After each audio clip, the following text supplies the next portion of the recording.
My husband had an affair with my son's 18-year-old girlfriend. My life shattered into a million pieces the moment I saw those words. Not only did my husband betray me in the cruelest way imaginable, but he did it with our son's 18-year-old girlfriend, a girl I considered family. For almost 2 decades, I, a 41-year-old stay-at-home mom, have been married to Paul, a 48-year-old finance guy. We have 2 incredible kids, Eric, our 18-year-old son, and 15-year-old Mary. They are truly the lights of my life.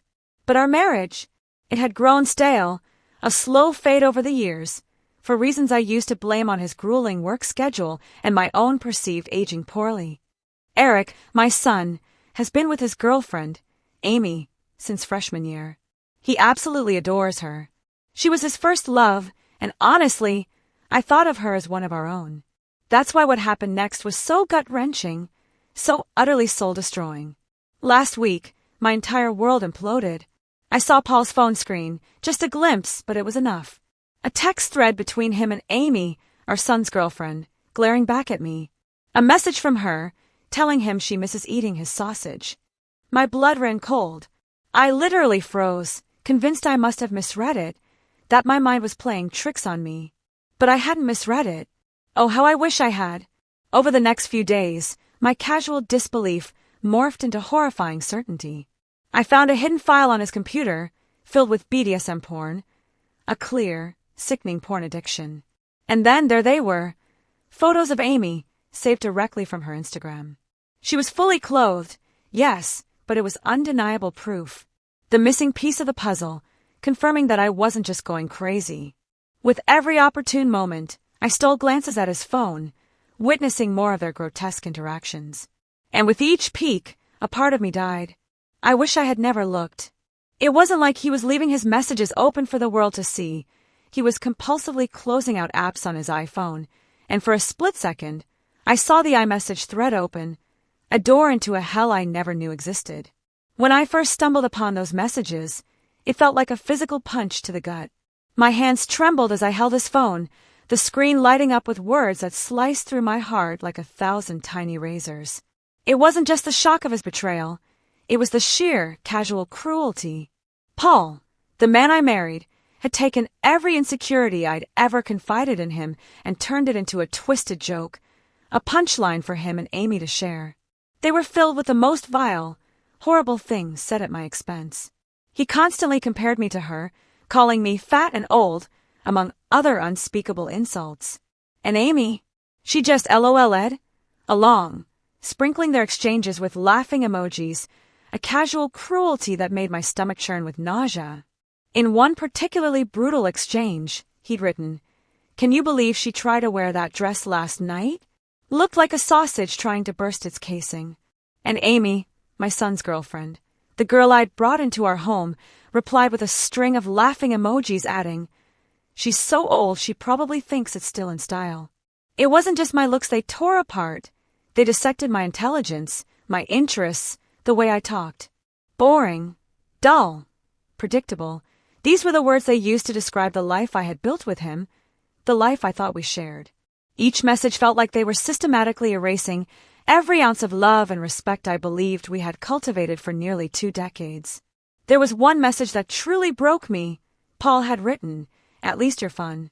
Being with her is like living in slow motion." And Amy, so quick to agree, replied, "LOL, you need someone who can keep up with you, not slow you down." It was as if I wasn't even a person to them, just an irritating obstacle in their way, something to mock as they continued whatever sick game they were playing. Sitting there, scrolling through those messages, I felt myself shrinking, becoming smaller, more insignificant with every word. These weren't just idle words. They were a horrifying window into how little I meant to the person who was supposed to love me most. And Amy, a girl I had mentored, a girl I treated like family, she laughed right along with him, bonding over the ridicule they piled on me. The betrayal wasn't just his, it was hers too, a double-edged sword cutting me to my core. I remember closing the app, the screen going dark, and looking up at our family photos on the wall. The stark contrast between the smiling, happy faces in those pictures and the scorn in those messages was utterly overwhelming. It was in that moment, surrounded by the echoes of their cruel laughter, that I finally understood. The man I married was not the man smiling in those pictures. And I was left with a chilling question. How many times had they shared a laugh at my expense? How many times had my pain been their punchline?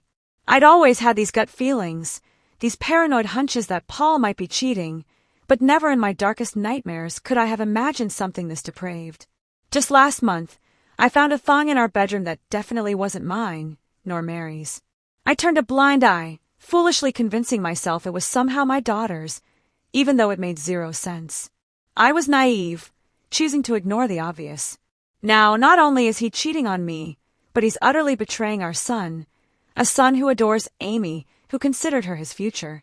I am completely devastated.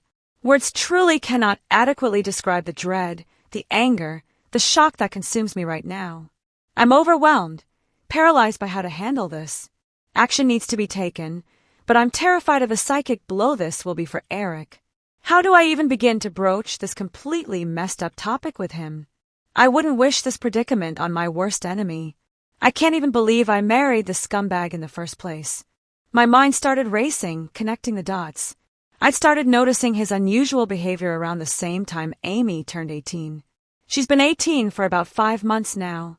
Was he waiting for her to be legal before pursuing this affair? He deletes his texts every couple of weeks, so I can't pinpoint when this monstrous betrayal truly began.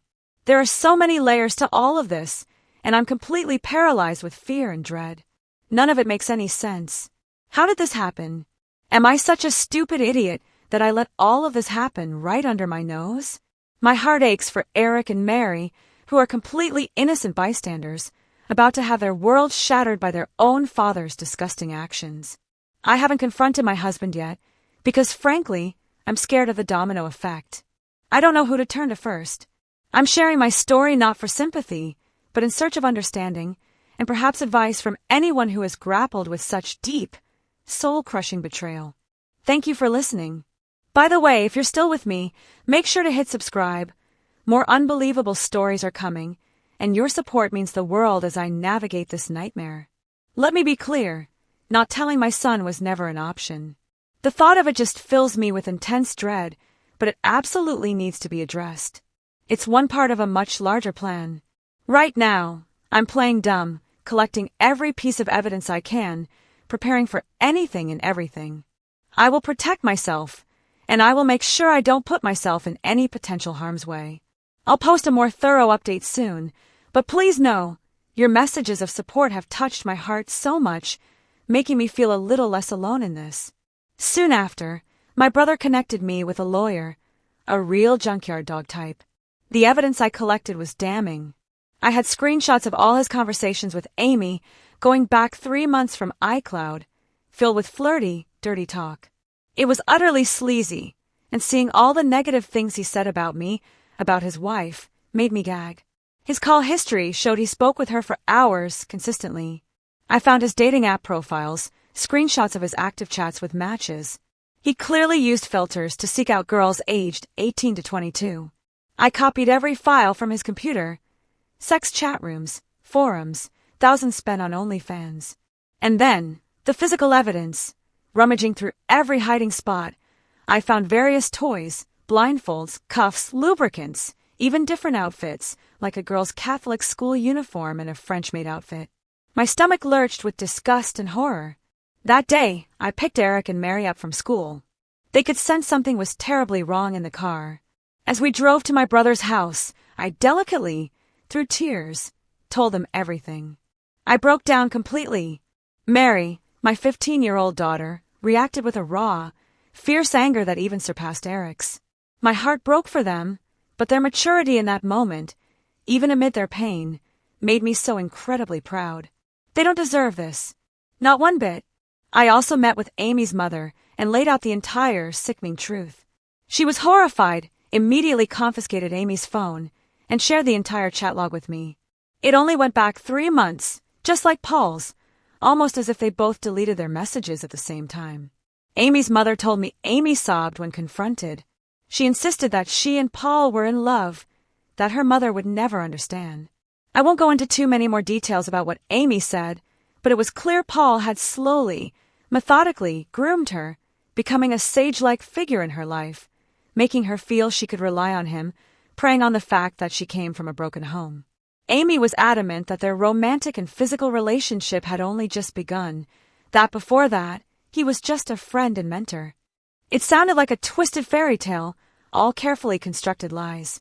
Then came the confrontation with Paul, over Zoom. The moment I hit join, my heart was hammering in my chest, so hard I could barely hold the mouse steady. As soon as Paul's face popped up on the screen, I knew this wasn't going to be a calm discussion.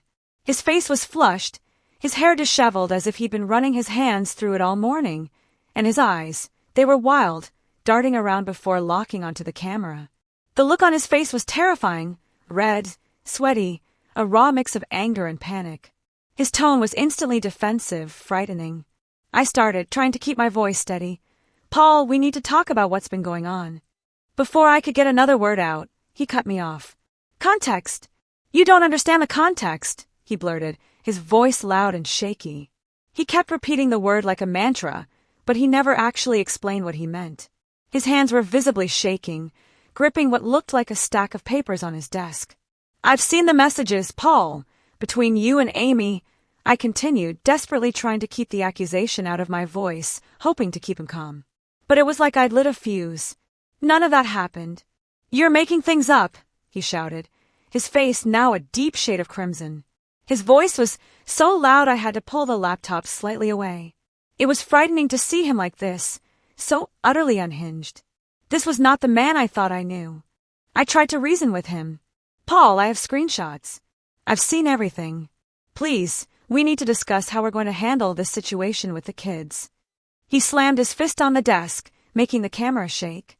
"You have no right to take my kids away from me. You're trying to ruin everything." His tone was purely accusatory, each word a verbal assault. I remained where I was, my own hands now trembling. "Paul, you need to calm down. We need to figure out a way to—" "I don't need to calm down. You're the one who is overreacting. You're the one who's destroying our family." His words were almost a growl now, his face so close to the camera that I could see beads of sweat on his forehead. It was then that the real fear set in. The intensity in his eyes, the sheer rage in his voice, it all pointed to a man who was rapidly losing control. I realized I wasn't just dealing with infidelity and betrayal anymore, but with someone who could potentially be a danger to me and the kids. His demeanor was threatening, almost as if he was right there in the room with me, ready to explode. He just kept yelling context over and over, insisting none of that happened, unable to speak without constant stutters and terrifying intensity. Nothing he said made any sense. I refused to tell him where I was, and he reiterated that I had no right to take his kids away from him. "I'm ending this call, Paul. We will talk later, when you're able to discuss this calmly," I said, my voice barely a whisper. "You can't just hang up on me. You can't just—" But I didn't wait to hear the rest. I ended the call, my heart pounding in my ears. He abruptly left the Zoom. Sitting there, staring at the blank screen, I knew this was far more serious than I had initially thought. His reaction wasn't just defensive, it was volatile, dangerous. I picked up my phone immediately and called my lawyer, explaining the urgency and the need for a restraining order. The level of aggression he'd shown was all the proof I needed that I had to protect myself and my kids. That call was supposed to be about confrontation and truth, but it turned into a chilling revelation of the depth of Paul's anger and instability. It was clear. This wasn't just about heartbreak or betrayal anymore. It was about safety. My lawyer is now filing for temporary sole custody of Mary and a restraining order. Mary is still the most angry. She's absolutely furious with her dad and Amy, justifiably so. She's recalling specific moments in time, watching her dad interact with her friends, and it's tying her in knots. Eric is clearly hurting, but he's so incredibly strong and level-headed. He wants to see a therapist, which I'm relieved about. The maturity my kids are showing, despite everything, makes me so proud. They don't deserve any of this. Eric hasn't spoken to Amy since finding out, and I'm honestly not sure if he ever will again. Both my son and I are going to get tested and checked out for STIs too, because there's no telling how many different women he's been sleeping with. As for Amy, her mom has been in contact with me, and Amy has actually been threatening to run away with Paul, convinced they are in love.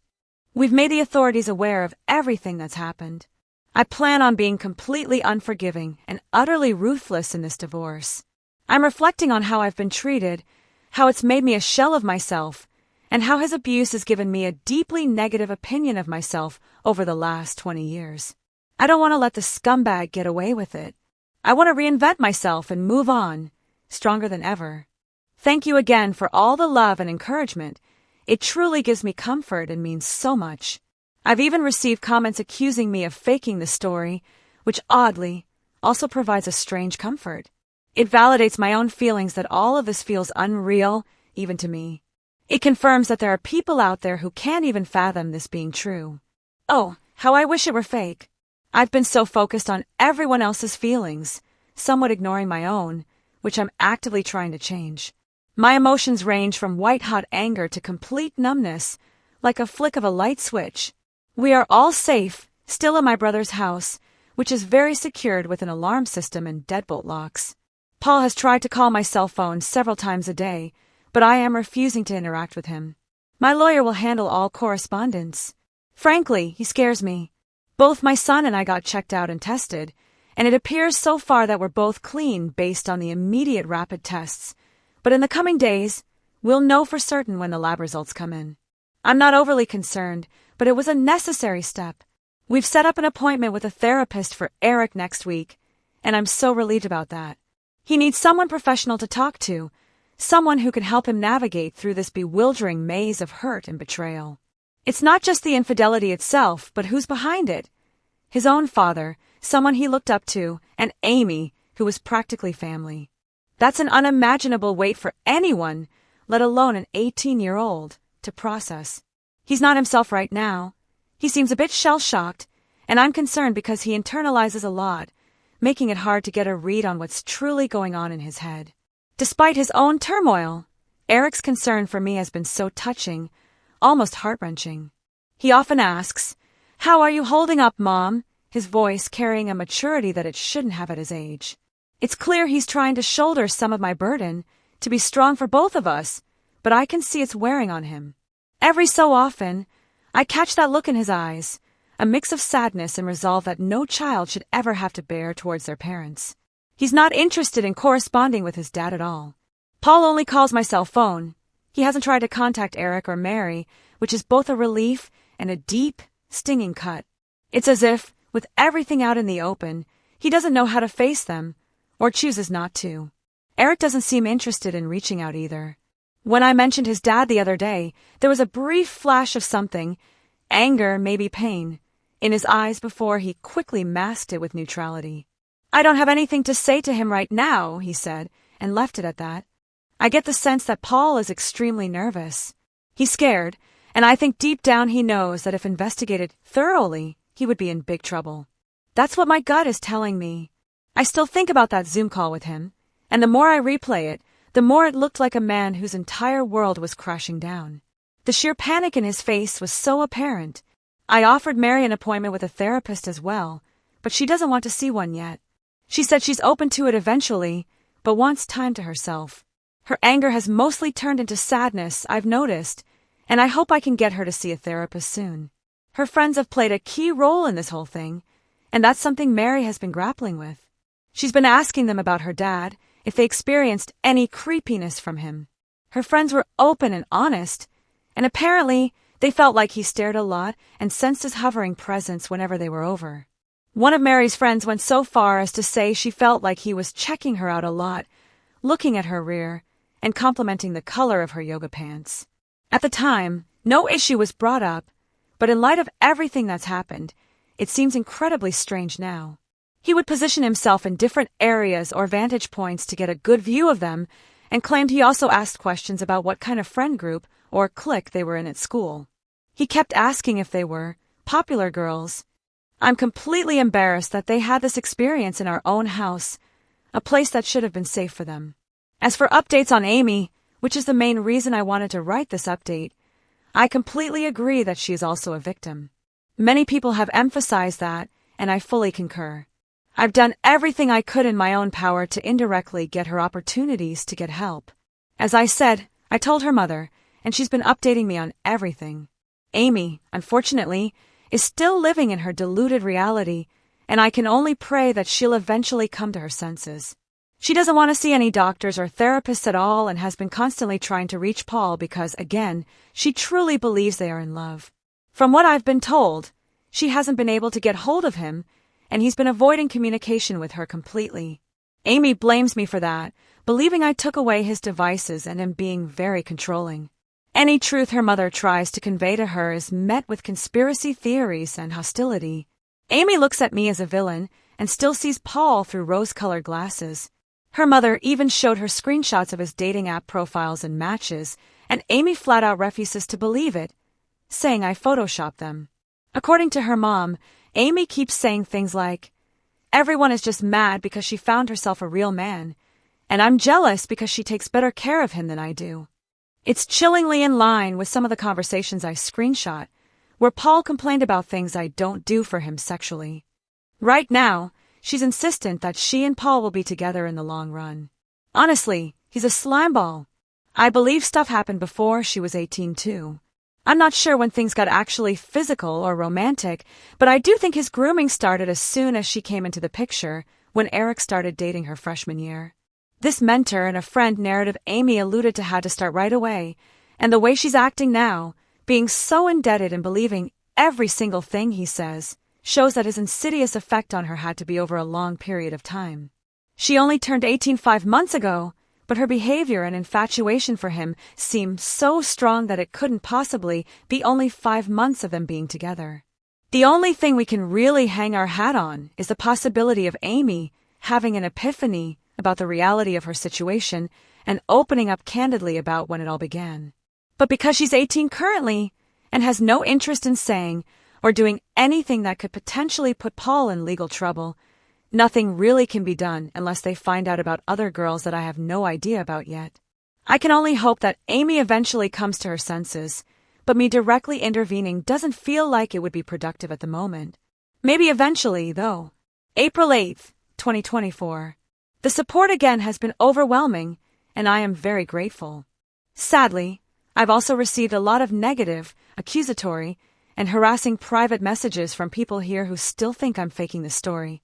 Someone commented on some post claiming my story had been debunked, and people believe that person. I've seen an uptick in negative messages, accusing me of making this up for money. Let me be clear, I am not asking for money at all. Coming here was completely rooted in emotional desperation, and I didn't expect anyone to get invested in my story this way. But again, I'm not looking for anything out of this. I have no reason to lie, and I'm not gaining anything from this. If you don't believe me, that's fine, I genuinely don't care. But the only thing I ask is for you not to cross the line and start sending me private messages that are mean-spirited or accusatory. The only reason I'm continuing to post is because of those of you who've sent me love here. Your support truly lifts my spirits and helps me through this dark time. As for the divorce, it is very much underway. I'm not going to get into the specifics because it's ongoing, and I want to make sure everything goes as smoothly as possible. I've been granted temporary custody of Mary, and Paul also has to pay temporary child support. There's a protective order in place, so Paul can't contact us or come near us right now. We're just focusing on getting through this legal mess. Again, not getting into specifics because I don't want to mess anything up, but what I will say is this. I'm very confident, divorce aside, that there's overwhelming evidence against Paul that will get him in serious trouble, and it will impact him for the rest of his life. I'm sure eventually I can share more about that. I know a lot of people are concerned about his predatory ways, and I just wanted to convey this. Even though I have to be vague right now, justice will come. All of your concern about how my kids are doing psychologically means a lot to me. Eric has been to therapy twice over the last 2 weeks, and I know some people thought I was dismissive of him and acting like he's doing okay. I very much know that he's hurting internally, and we're doing everything we can to make sure he knows he is supported and loved. My brother has been amazing, spending so much time with Eric and Mary, and both of them have confided in him about a lot. My brother has a very healthy marriage, and both he and his wife have really stepped up to the plate for all of us. Mary has not seen a therapist yet, but she promises that she will be open to seeing one soon. Her anger has mostly turned into sadness, I've noticed, and I hope I can get her to see a therapist soon. Her friends have played a key role in this whole thing, and that's something Mary has been grappling with as well. I know a lot of people are invested in the well-being of Amy as well. There were a lot of questions about whether Eric and Amy would still see each other at school. It sounded like they go to the same school, but they do not. Eric and Amy went to the same junior high school and knew each other even then, but Amy ended up going to an all-girls Catholic high school, while Eric and Mary stayed in the public school system. We all lived in the same town, and over the summer heading into freshman year is when they were getting to know each other and when they started dating. I wish I had a better Amy update, but tragically, it's gotten a lot worse since the last update. After everything blew up, Paul has actually been seeing Amy, despite her mother trying to force her not to see him. She keeps telling me she's 18 and an adult, and she can do what she wants. Amy's mother confided to me just yesterday, her voice laced with frustration and worry. Her voice sounded exhausted, trapped in an impossible situation. Her mother is in a precarious spot because if she kicks Amy out of the house for defying her, something she has threatened to do, which I honestly think would be a mistake, Amy would just run straight to Paul permanently. The time she spends with Paul has only increased over the last week, even though Paul initially ghosted her when all of this first hit the fan. There are some days where Amy would just be gone for hours on end.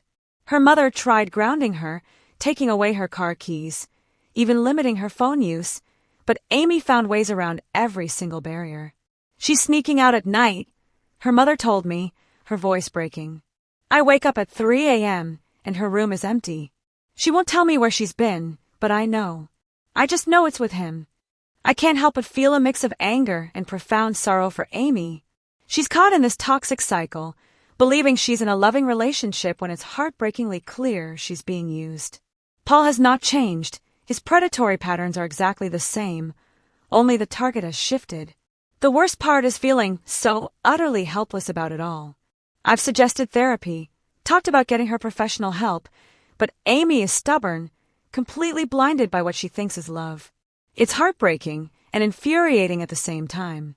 There's only so much I can do with the Amy situation, but again, I do believe things will turn around soon with that, given what I know about Paul and what's to come for him. I can only pray that Amy can get the help and guidance she desperately needs when more of his lies and actions are finally exposed. For now, I'm doing everything I can with my own kids and my own mental health, and Amy's mom knows she has my unwavering support. That's all I can really provide right now. It's a tangled web of betrayal, manipulation, and shattered trust. Every day is a struggle, but I refuse to let this define me or my children. This isn't the end of our story. It's the beginning of our fight for justice and peace. What would you have done if you discovered this about your partner? How would you protect your children and yourself? Tell me what you think in the comments below. I really want to know.